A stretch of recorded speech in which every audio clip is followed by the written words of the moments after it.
Hello everyone, my name's Gordon for Kite Reviews, and today I've got a pretty interesting kite to review for you guys. This is the Prism Kite Technologies Spider Kites Brasington Swift Delta. And if that isn't a name, I don't know what is. But let's get into it. So you guys know that I'm a bit of a Prism fanboy. I got the t-shirt and everything. Big fan. I'm a big fan because I really like the build quality and I think they fly really well. And I can pay the extra premium price for them.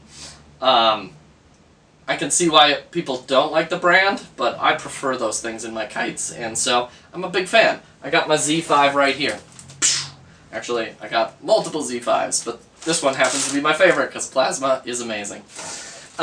Anyway, why would a company like Prism, who is very interested in those brand qualities, the build quality, the aesthetic, why would they import a kite made by someone else, who was designed by someone else entirely as well, right?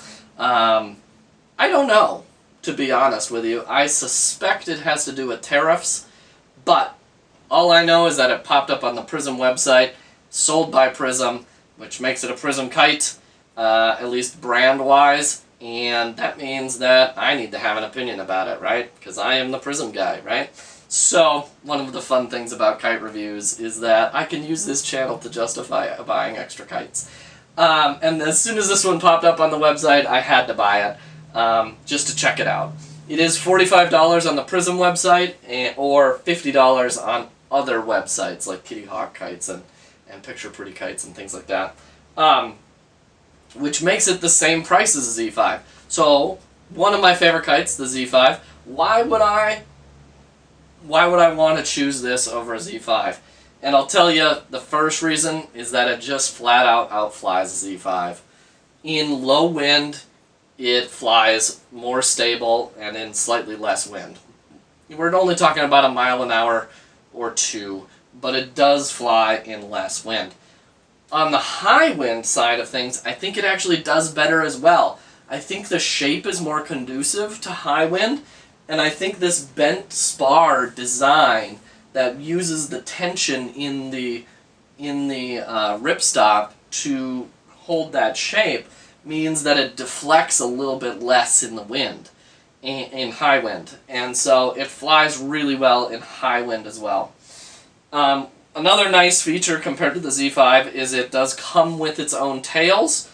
I think they're 20-foot tails, and there's a tail attachment point down here, and they work great. Love them. They add a lot of interest. The little frills at the end are kind of fun, and so that is also an advantage over the Z5. With the Z5, yeah, you get those tail attachment points, and you get those kind of streamer tails that are pretty chintzy, but if you're going to put up any other tails with it, you need to buy those yourself. So, anyway, this all comes in one package. It also comes ready to stack with the lines here, and it has a bridle attachment point on the back of the frame. So, it stacks as well from the factory, which is quite nice. It also obviously comes with a winder with some string, so it is ready to fly from the package as well. So, which are all nice features. So yeah, it flat out outflies the Z5. I am going to talk about maybe a couple of the reasons why you should still buy a Z5 though, and it has to do mostly with the packaging. This is very high quality packaging and matches the color scheme in the thing, so that's very nice, so we can tell what color it is. It's branded very well, it's very tough, heavy material. Love the packaging. However, it's gigantic. This is a 5-foot kite, right? And this is a 5-foot kite. And this is the packaging for it. So it's almost twice as big in packaging. So if you are backpacking or you need something small and light, these are the same size kites, and this one packs down half as small. The reason for this is because of the way this is constructed. This center spine is one piece and it doesn't break in two, and so it has to fit in the package fully. The second thing about the packaging that I dislike is that, you know, we get this and we get the string and things like that, but all of that is just kind of shoved into one pouch. There's no secondary pouch in here. You know, HQ sometimes does a secondary pouch up here. It would be nice if every time I took the kite out, I didn't also have to keep track of this.